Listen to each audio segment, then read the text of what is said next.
নমস্কার।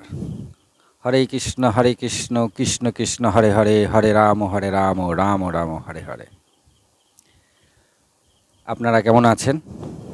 আশা করি সবাই ভালোই আছেন। ভালো থাকুন। আমি যত ভিডিও বানাচ্ছি সমস্ত ভিডিওতেই কিছু না কিছু বাঁকা পথের বা কডলাইনের আমাদের শাস্ত্রের কথা আমি তুলে ধরছি, যেগুলো অনেকে জানে, কিন্তু আমার মনে হয় বেশিরভাগ লোক জানে না। এগুলো জানানো দরকার, কারণ হিন্দুরা হিন্দুদের ধর্মর সম্বন্ধে এখন বেশি জ্ঞান রাখে না। তা সেটা আমাদের দেশ পরাধীন থাকার কারণে এগুলি দিনে দিনে হয়েছে। অ্যাকচুয়ালি আমাদের দেশে এই যে হিন্দুদের যে বিবাহ রাত্রিবেলা করে হয়, আমি এর ইতিহাস পড়েছি। অ্যাকচুয়ালি হিন্দুদের বিবাহ রাতের বেলা আগে হতো না, হিন্দুদের বিবাহ দিনে হতো। তা এর পেছনে একটা কারণ আছে, যার জন্য হিন্দুদের বিবাহ পরবর্তীকালে রাতের দিকেই হতো। আরও আছে অনেক কিছু। হিন্দুদের বিবাহর না, মেয়েদের রজস্বলা যে ব্যাপারটা আছে, সেখানে একটা অনুষ্ঠান হতো, সেটা বন্ধ হয়ে গেছে। সেটাও বিধর্মীরা যখন আমাদের দেশ দখল করেছিল, তারই কারণে এই অনুষ্ঠানও বন্ধ করে দেওয়া হয়েছে। তারপরে তো একটা ছড়া সবাই জানেন, খোকা ঘুমালো পাড়া জোড়ালো বর্গি এলো দেশে, বুলবুলিতে ধান খেয়েছে খাজনা দেব কেসে। তো বর্গি এলো দেশে, এই ছড়া সবাই জানেন। সিরাজদৌল্লা মারা গেল, বর্গিরাও চলে গেল। হরে কৃষ্ণ হরে কৃষ্ণ। তা চলুন আজকে আপনাদের আমি একটা আমাদের হিন্দু ধর্মের বিশেষ শিক্ষণীয় এবং খুবই পুরাতন প্রাচীন কিছু কথা বলছি। আর এই ভিডিও কেন করছি তা আমি শেষের দিকে বলে দেব। আমাদের হিন্দু ধর্মে এত কিছু আছে, জীবনেও শেষ হবে না। আমি যত জীবন থাকব আশা করি আমি আপনাদেরকে অল্প অল্প অল্প করে জানিয়ে যাব। আমি অনেক বছর ধরে আগে অল্প স্বল্প চর্চা করতাম, এখন ভিডিও করব কখনো ভাবিনি। তা ভিডিও করছি যখন, তাই চর্চাটা আমার বেড়ে গেছে। অ্যাকচুয়ালি আমি নিজেই সবসময় একা একা চর্চা করতাম, কিন্তু একা একা চর্চা হয় না। আর এসব কথা সবাইকে বলা যায় না, শোনানোও যায় না। যদি কেউ শুনতে চায় তার সঙ্গে তর্ক বিতর্কতে জ্ঞান বৃদ্ধি হয়, কিন্তু তর্ক বিতর্ক করার লোক নেই। তাই এই ভিডিওর মাধ্যমে আমার একটা ভালোই জায়গা হলো যে আমার জ্ঞানটাকে আমি এখানে দিলাম, প্লাস আমার নিজেরও চর্চা হয়ে গেল। তা চলুন আজকে শুরু করা যাক।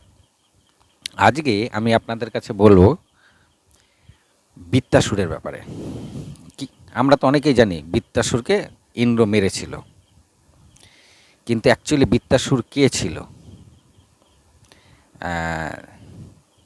তার বৃত্তাসুরের পূর্ব পরিচয় কি, কেনই বা সে অসুর রূপে জন্ম নিয়েছিল, এবং বৃত্তাসুর অসুর রূপে জন্ম নেওয়ার পরও কেন দেবতারা তাকে হারাতে পারছিল না, এই পুরো ব্যাপারটা আমি আপনাদের কাছে খোলসা করে দিচ্ছি। বৃত্তাসুরের পূর্বজন্মের নাম ছিল চিত্রকেতু, আর তিনি অনেকগুলি বিবাহ করেছিলেন। তার মধ্যে সবচেয়ে বড় স্ত্রী বা পত্নীর নাম ছিল প্রীতোদ্ধিতি। তাদের কোনো সন্তান ছিল না। বৃত্তাসুর অনেকগুলো বিবাহ করেছিলেন, কিন্তু কোনো পত্নীরই বা কোনো স্ত্রীর কোনো সন্তানাদি ছিল না। এতে বৃত্তাসুর খুব দুঃখী ছিল, এই চিত্রকেতু খুব দুঃখী ছিল। আসছি সে কথায় পরে, আগে শুরু করে নিই ভালো মতন। একদিন ইন্দ্র তার রাজসভায় নাচ গান হচ্ছিল। তা ইন্দ্র আর তার পত্নী সূচি দুজনে মিলে বসে সেই নাচ গান দেখছিল। তা এমন সময় দেবতাদের গুরু বৃহস্পতি সেখানে আসলেন।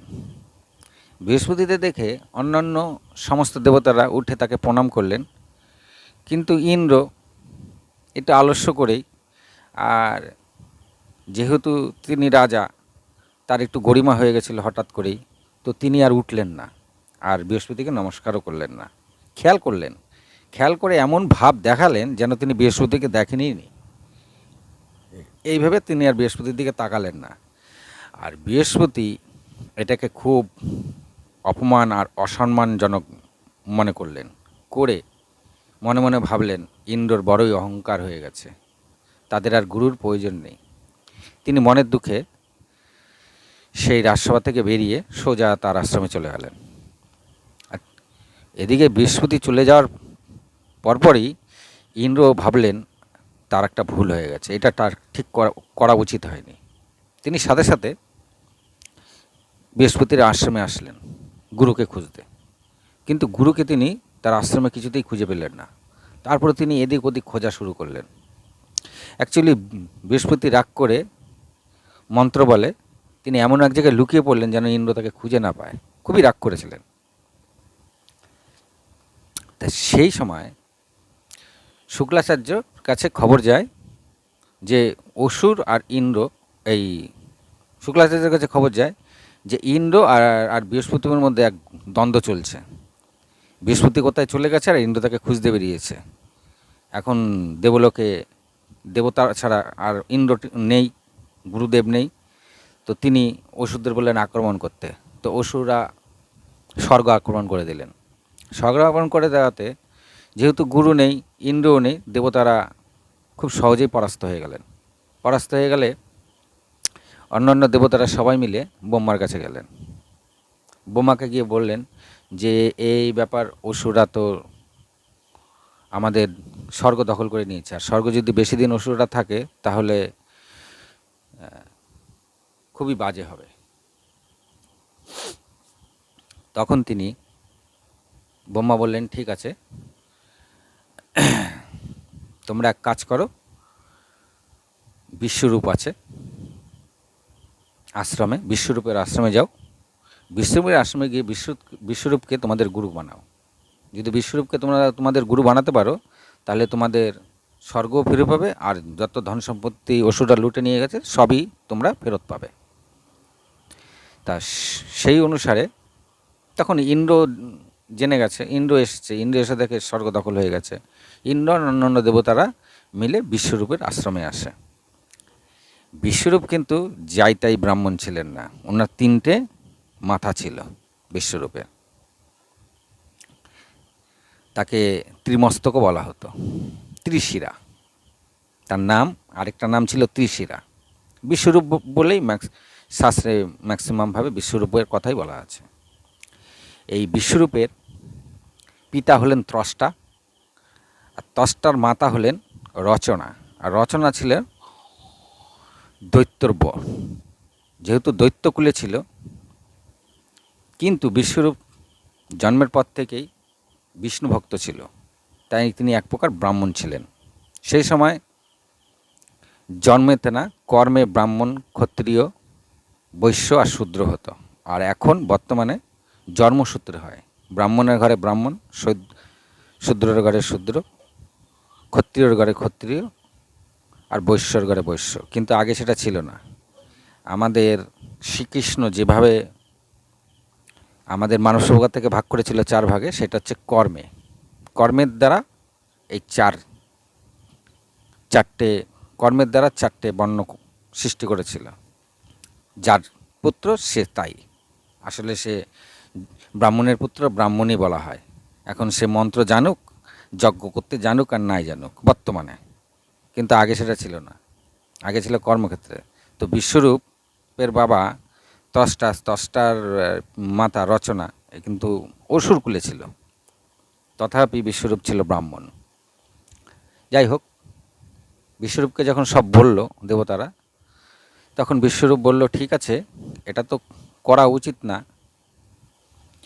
তথাপি আপনারা আমাদের এই সৃষ্টির সব কিছু দেখভাল করেন, তা আপনাদের কথা শোনাও আমার কর্তব্য।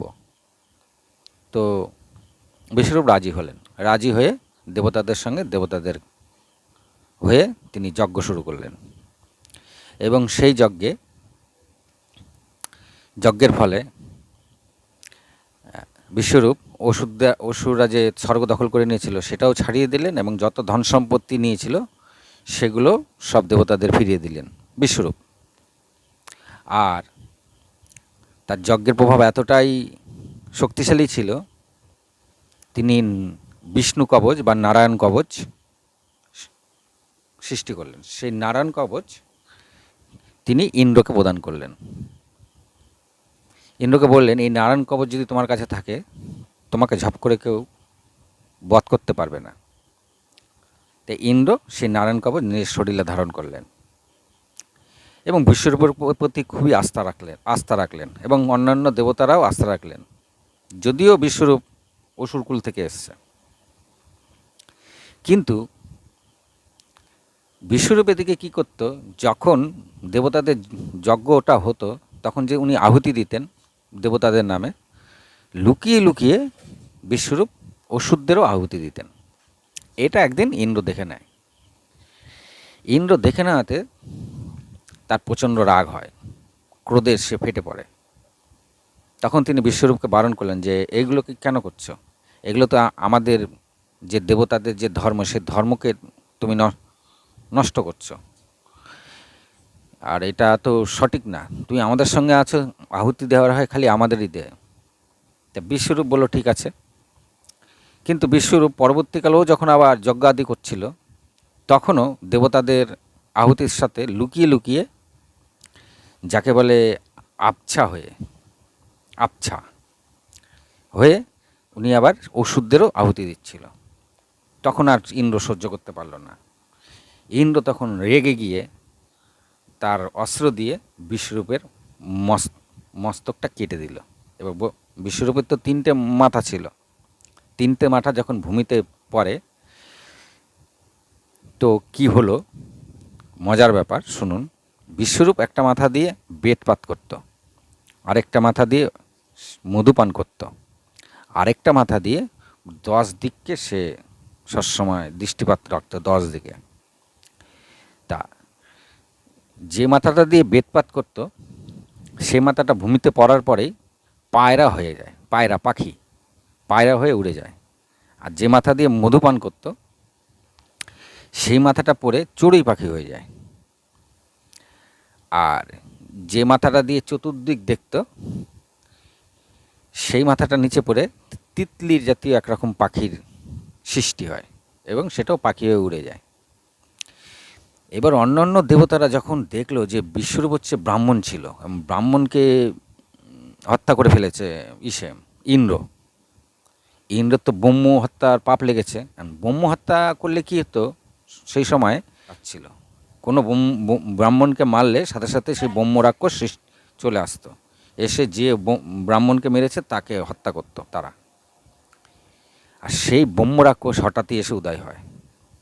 এতে আর একেতে তো ব্রহ্ম রাক্ষস উদয় আসেই ইন্দ্রকে মারতে, আবার এদিকে ব্রহ্ম হত্যার পাপও লেগে গেছিল ইন্দ্রের ওপরে। ইন্দ্র তখন ভয়ের চোটে পালিয়ে গিয়ে এক ফুলের ভেতরে ঢুকে পড়ে। ফুল, সেই ফুলের ভেতরে ঢুকেই তিনি অনুশোচনা করেন যে এই ব্রহ্ম হত্যার পাপ কী করে কাটানো যাবে। তারপরে আবার এদিকে ব্রহ্ম ঋষি এই ব্রহ্ম রাক্ষসের হাত থেকেও বাঁচতে হবে। ব্রহ্ম রাক্ষস তো খুঁজছে, আর এদিকেও ফুলের ভেতরে ঢুকে বসে আছে একদম ছোট্ট হয়ে, তাকে দেখা যাচ্ছে না। অণুর আকারে ইন্দ্র নিজেকে অণুর আকারে তৈরি করে ফুলের ভেতরে ঢুকে বিষ্ণু স্তুতি করতে লাগলো। এই করে করে বেশ কয়েকশো বছর কেটে যায়, প্রায় 300 বছর। 300 বছর করার পরে বিষ্ণু একদিন এসে উপস্থিত হয়ে ইন্দ্রকে বলে যে তুমি যে ব্রহ্ম হত্যা করেছ সেটাকে কাটানোর জন্য তো তুমি আমাকে ডেকেছো, সেটা আমি জানি। তাই তখন ইন্দ্র তাকে নমস্কার করে বলল, হ্যাঁ প্রভু, আমি এখন এই হত্যা থেকে কি করে রেহাই পাবো? আমি যদি হত্যা থেকে রেহাই না পাই, তাহলে এই দেবতা, এই স্বর্গলোক কে শাসন করবে? বিষ্ণু তখন ঠিক করলো যে হ্যাঁ, এটা তো ঠিক করা দরকার না, স্বর্গলোক সহজেই অসুররা দখল করে নেবে এবং স্বর্গলোককে নষ্ট করবে। তখন বিষ্ণু তাকে আশীর্বাদ করে বললেন যে তুমি তোমার এই ব্রহ্ম হত্যাকে 4টে ভাগ করো, তাহলে সেটা কমে যাবে। এই 4টে ভাগ তুমি 4জনকে, এই 4টে ভাগ পাপের ভাগ তুমি 4জনকে প্রদান করো। 1 নম্বর গাছকে, 2 নম্বর জলকে, 3 নম্বর পৃথিবীকে, আর 4 নম্বর নারীকে। তা ইন্দ্র বলল, ঠিক আছে বাবু, আমি চেষ্টা করছি। তখন ইন্দ্র প্রথমে নারীর কাছে আসে, নারীকে এসে বলে, নারী প্রথমে রাজি হয়নি। পরে নারী বলল যে আমি আপনার এই পাপের ভাগে 4 ভাগের 1 ভাগ নিতে পারি, তবে তার সাথে আমাকে একটা আশীর্বাদ দিতে হবে। তখন ইন্দ্র বলল, কি আশীর্বাদ? বলল যে এই পাপের ফলে, নারী বলল যে এই পাপের ফলে আমি যখন রজস্বলা হব তখন আমার খুব যন্ত্রণা হবে। তা এই যন্ত্রণা আমি সারা জীবন, যতদিন রজস্বলা থাকবে ততদিন আমার এই যন্ত্রণা ভোগ করতে হবে। এর সাথে তাহলে আপনি আশীর্বাদ করুন, যখন আমি কারোর সঙ্গে মিলিত হব তখন যেন তার আনন্দ থেকে আমি 10 গুণ আনন্দ বেশি উপভোগ করতে পারি। তাই জেনে নিন, পুরুষরা যে আনন্দ উপভোগ করে তার থেকে 10 গুণ বেশি আনন্দ উপভোগ করে মেয়েরা। 2 নম্বর জলের কাছে গেল ইন্দ্র। তা জলও প্রথমে মানতে চায়নি। পরে জল বলল, আপনার এই পাপের ফলে আমার শরীরের মধ্যে প্রচণ্ড ফেনার সৃষ্টি হবে, তখন কেউ পান করবে না। তখন বলল, ইন্দ্র বলল, আমি আশীর্বাদ করছি, তোমার এই ফেনা সরিয়েই তোমার জল সবাই পান করবে। তখন জল রাজি হলো। তারপরে ইন্দ্র গেল গাছের কাছে। গাছকে গিয়ে বলল, তুমি কি আমার পাপের ভাগ নেবে? তখন গাছ বলল, আমাকে তো অনেকে কাটে, তখন আমার খুব যন্ত্রণা হয়, আমি এই যন্ত্রণা থেকে মুক্তি চাই। তা আপনার এই পাপ নিলে আমার শরীরের মধ্যে টিউমারের মতন ট্যামা সৃষ্টি হবে। এটা আমি এই পাপের জন্য আমি এটা ভুগতে রাজি আছি, কিন্তু কেউ যখন আমাকে কাটবে তখন যেন আমার যন্ত্রণা না হয়। তাই ইন্দ্র তাকে আশীর্বাদ করলো, ঠিক আছে, তোমাকে যখন কেউ কাটবে তোমার তো যন্ত্রণা হবেই না, আর তোমার একদিক দিয়ে কাটলে আরেক দিক দিয়ে তোমার ডাল গজাবে। তা গাছের তাই হয়, গাছের কোনো যন্ত্রণা হয় না, আর গাছকে একদিকে কাটলে আরেক দিক দিয়ে ডাল গজায়। আর 4 নম্বর হচ্ছে পৃথিবীকে বলল যে পাপের ভাগ নিতে। তখন পৃথিবী বলল, তোমার এই পাপের ভাগ নিলে আমার শরীরের কোনো জায়গায় খরার সৃষ্টি হবে, কিন্তু আমাকে যদি আপনি আশীর্বাদ করেন, এই খরার সৃষ্টি যখন আমার প্রয়োজন হবে এই খরাকে আমি আবার সবুজে ভরিয়ে দেবো, সেই যদি আমাকে আশীর্বাদ করেন তাহলে আমি আপনার এই পাপের ভাগ নিতে পারি। তো ইন্দ্র বলল, ঠিক আছে, আমি তোমায় আশীর্বাদ করছি, তোমার এই পাপের ফলে যে খরার সৃষ্টি হবে ঠিকই, কিন্তু যখন তোমার প্রয়োজন হবে এখানে তুমি সবুজ বন তৈরি করতে পারবে। তাই পৃথিবীর এখন নানান জায়গায় দেখবেন মরুভূমি আছে। এই যে ব্রহ্ম পাপের এই 4 জন নিয়েছিল, সেই পাপ থেকে মুক্ত হয়ে হয়ে গেল, তখন ব্রহ্ম রাক্ষস চলে গেছে। এবার ইন্দ্র ফ্রি হয়ে গেল। ইন্দ্র ফ্রি হয়ে এসেই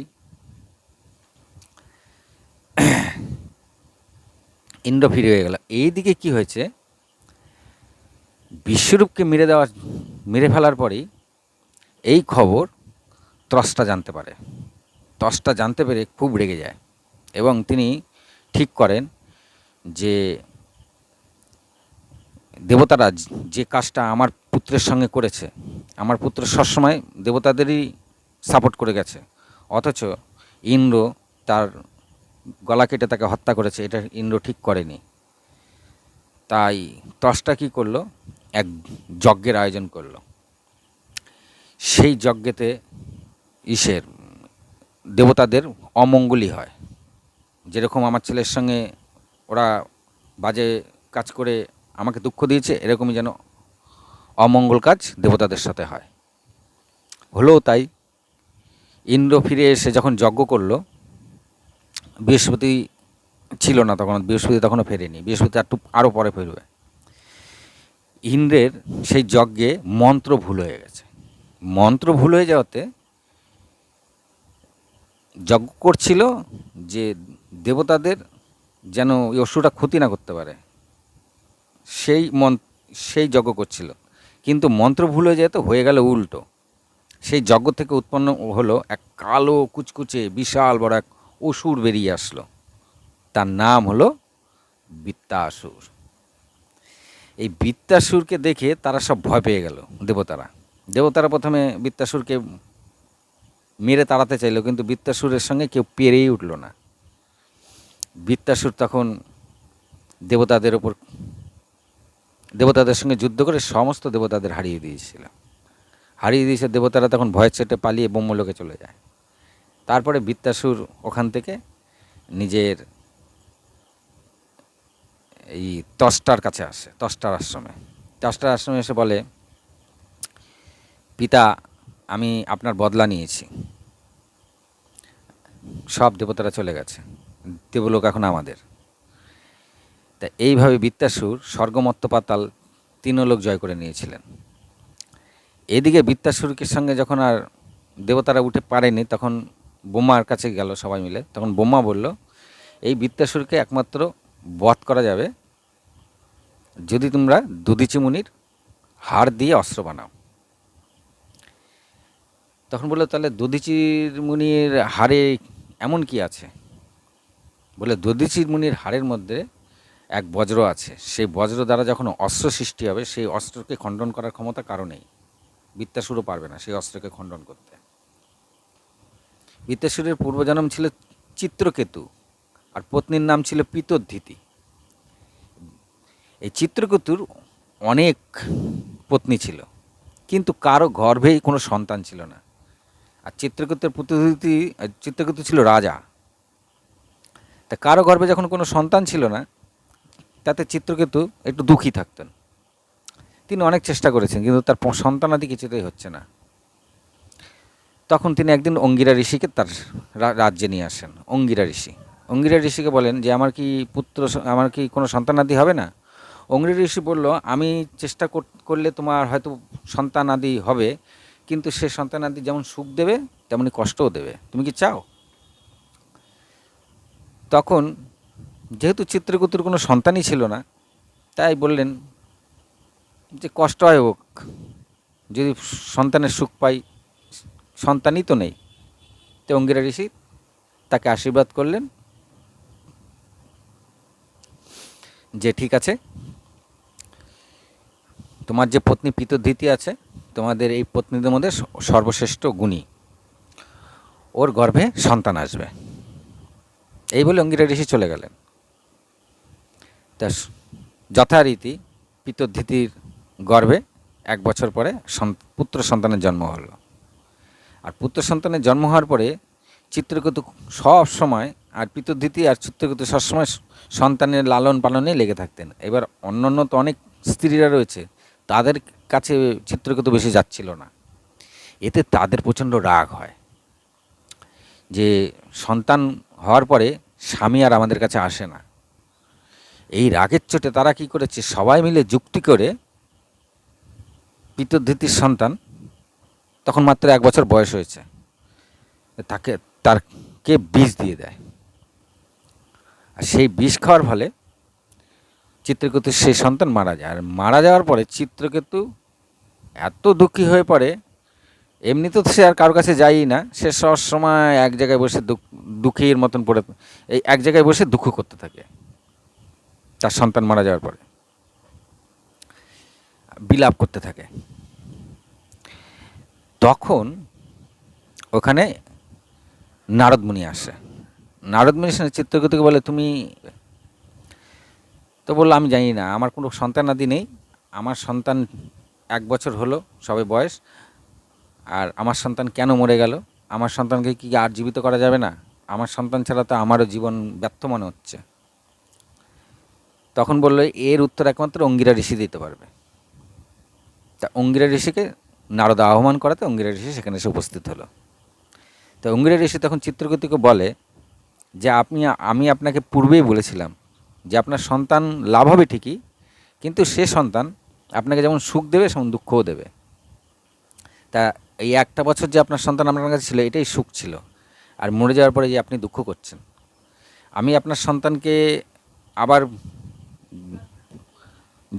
পুনর্জন্ম দিতে পারি, কিন্তু আপনার সন্তান যদি না চায় আর থাকতে এখানে, তাহলে সেটা কিন্তু আপনার সন্তানকে আপনাকে ছেড়ে দিতে হবে, জোর করে রাখতে পারবেন না। তা এই কথা শুনেই চিত্রকেতু খুব আনন্দিত হয়, বলে তাই হবে প্রভু, আপনি আমার সন্তানকে পুনরায় জীবিত করে দিন। তো অঙ্গিরা ঋষি মন্ত্র বলে জলের ছিটা দিয়ে তার সেই 1 বছরের পুত্রকে আবার জীবন ফিরিয়ে দেয়।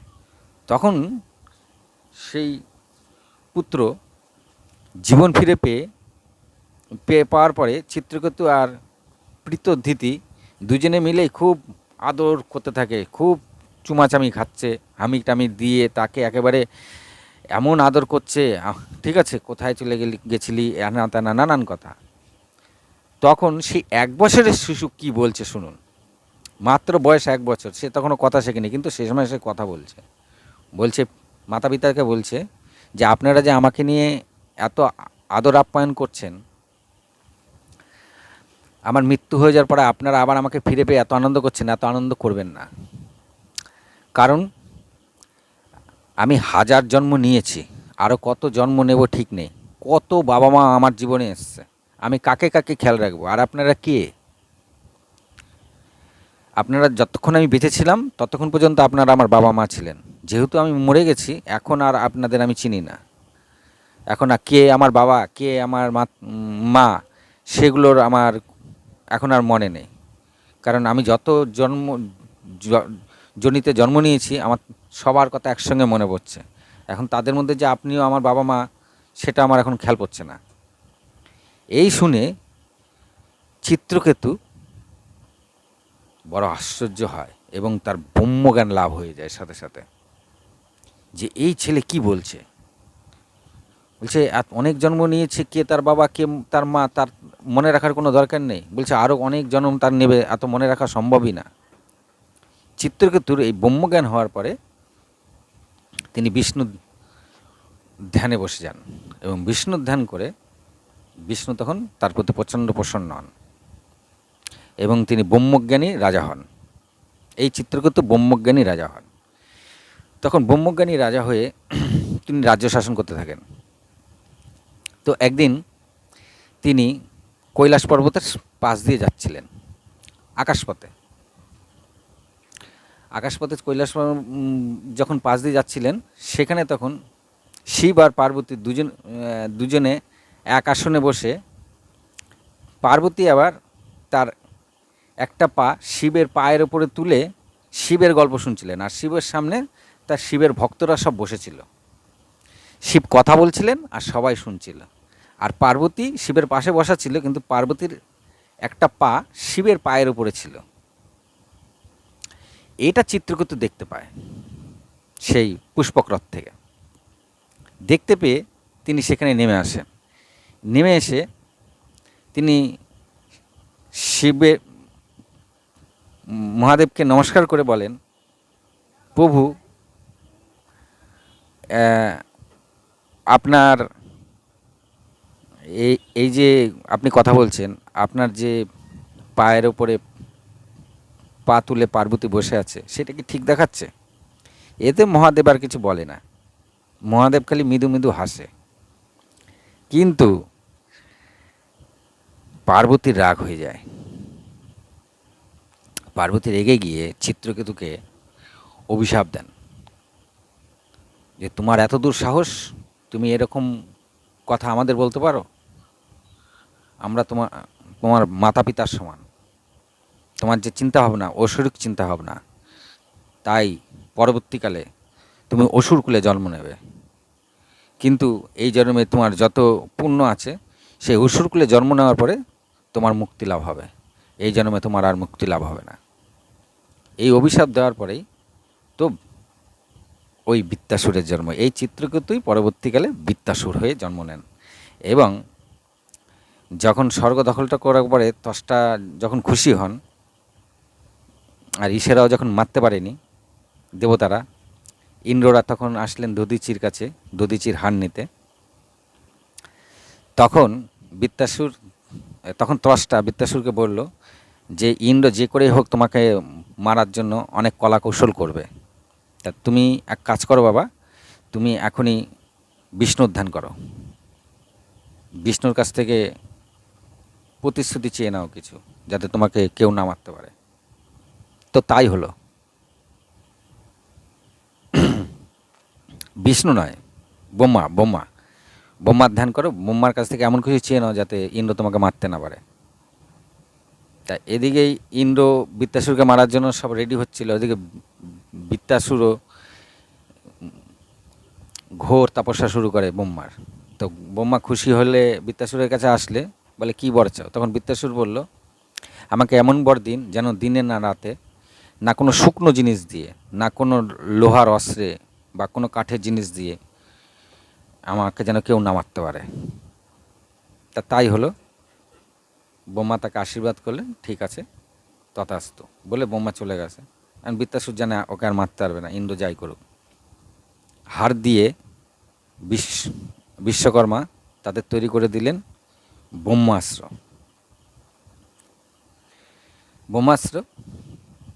এই ব্রহ্মাস্ত্র আর বুকের হাত দিয়ে তৈরি করলেন বজ্রাস্ত্র। আর বিশ্বকর্মা বললেন এই বজ্রাস্ত্রের আঘাতেই বৃত্তাসুরের মৃত্যু হবে, তছেত বৃত্তাসুরের মৃত্যু হবে না। তারপরে দেবতারা সেই সব অস্ত্রফস্ত্র আবার জোগাড় যন্ত্র করে হাজার হাজার দেবতার সৈন্যদের নিয়ে এসে চড়াও হয়ে গেলেন। সৈন্যদের নিয়ে এসে অসুরদের আক্রমণ করলেন ইন্দ্র। অসুরদের আক্রমণ করলেন, কিন্তু বৃত্তাসুরের দিকে সব অসুর দিয়ে ঘেরা ছিল, বৃত্তাসুরের কাছে কেউ ঘুষতে দিচ্ছিল না। তখন সেই সময় সর্বশ্রেষ্ঠ অসুর সেনাপতি ছিল নমিচি। তা নমিচিকে সঙ্গে ঘনঘোর যুদ্ধ হওয়ার পরে নমিচিকে হারালেন ইন্দ্র। হারানোর পরে বৃত্তাসুরের কাছে যখন গেলেন, বৃত্তাসুর কী করেছে, ওই বৃত্তাসুরকে মারার আগে, বৃত্তাসুর তো অনেক বড় ছিল, দৈত্যা বিশাল বড়। বৃত্তাসুর টুক করে ইন্দ্রকে ধরে বজ্র সমিতি খেয়ে নিয়েছিল। খেয়ে নেওয়ার পরে দেবতারা ভয় পেয়ে যায় যে ইন্দ্র ছাড়া তো এই যুদ্ধ জেতা যাবে না, আর ইন্দ্রকে তো বৃত্তাসুর খেয়ে নিয়েছে, এখন কী করা যাবে। অন্যান্য দেবতারা ভয়ের চেটে পালিয়ে গিয়ে সাথে সাথে বৃহস্পতির কাছে যায়, গুরুদেব এই ব্যাপার কি করবো এখন। তা গুরুদেব বলল, ঠিক আছে আমি চেষ্টা করছি। গুরুদেব সাথে সাথে মন্ত্র বলে জং হাই নামে এক অস্ত্র সৃষ্টি করলেন, জং হাই। এই জং হাই মানে হচ্ছে এমন একটা অস্ত্র দেখা যায় না, ওই অস্ত্রটা বৃত্তাসুরের দিকে যেই ছুড়ে দিলেন, ওটা দেখা যায় না, অদৃশ্য অস্ত্র, যেই ছুড়ে দিলেন তো বৃত্তাসুর তাতে হাই তোলা শুরু করলো।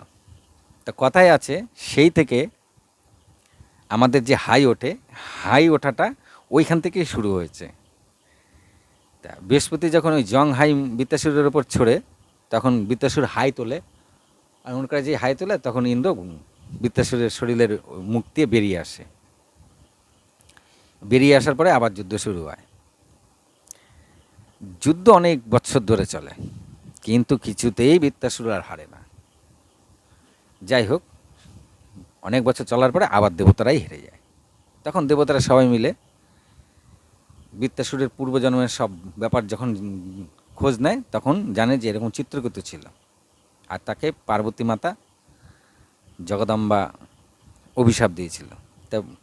তখন তারা চিন্তা করলো একমাত্র জগদম্বাই পারে আমাদেরকে বৃত্তাসুরের হাত থেকে রেহাই করতে। তখন তারা সবাই মিলে মাতা পার্বতীর স্তোত্র করে। তখন মাতা পার্বতী আসলে মাতা পার্বতী বলে এই ব্যাপার, কি করে হাত থেকে রেহাই পাওয়া যাবে। তখন মাতা পার্বতী বললে, ঠিক আছে আমি চেষ্টা করছি, তোমরা আবার আক্রমণ করবে। তা মাতা পার্বতী বৃত্তাসুরের কাছে এসে, বৃত্তাসুর তো দেখতে পায়নি, বৃত্তাসুরকে যে বুদ্ধি, সে বুদ্ধিকে নাশ করে দেয়। আর এদিকে যে যুদ্ধে জয়লাভ করেছে, তারপরে সেটা আবার এসে ত্বষ্টাকে জানিয়েছে।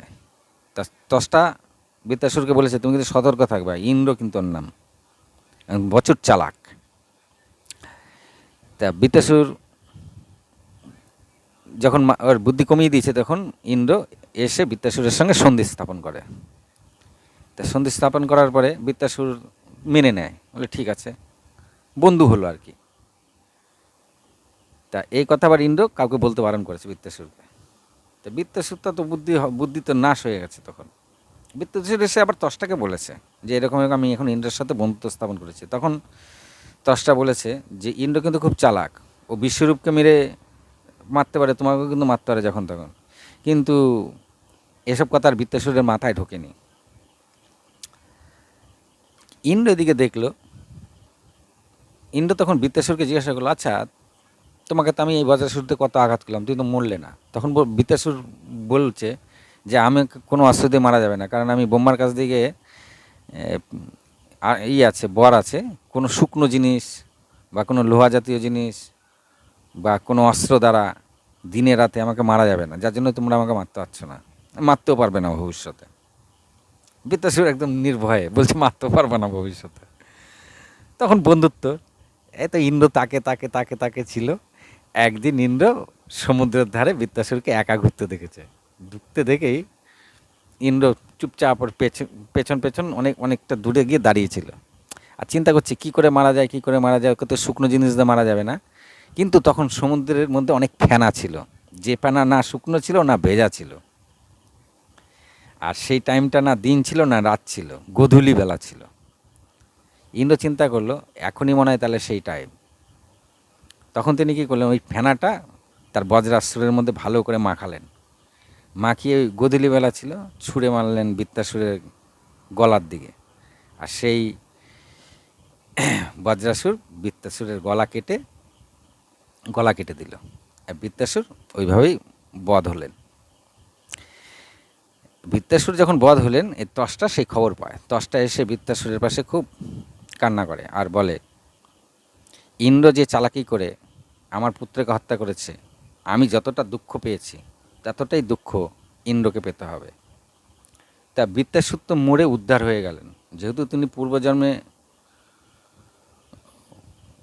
ব্রহ্ম রাজা হয়েছিলেন, মানে চিত্রকেতু যখন ব্রহ্মজ্ঞান পেয়েছিলেন আগের জন্মে, তা এই জন্মে তিনি উদ্ধার হয়ে গেলেন। তা বৃত্তাসুরকে এইভাবেই ইন্দ্র বধ করেছিল। এতে অসুররা যত বুদ্ধি খাটাক, আমাদের দেবতারা তার কোনো না কোনো কলাকৌশল খুঁজেই নেবে আর তাকে উদ্ধার করবেই। তা হরে কৃষ্ণ। আজকে ভিডিওটা বড় হয়ে গেছে, তাই আমি আর বেশি কথা বলছি না। আপনারা ভালো থাকবেন, নমস্কার, ভালো থাকুন, আজ এই পর্যন্তই।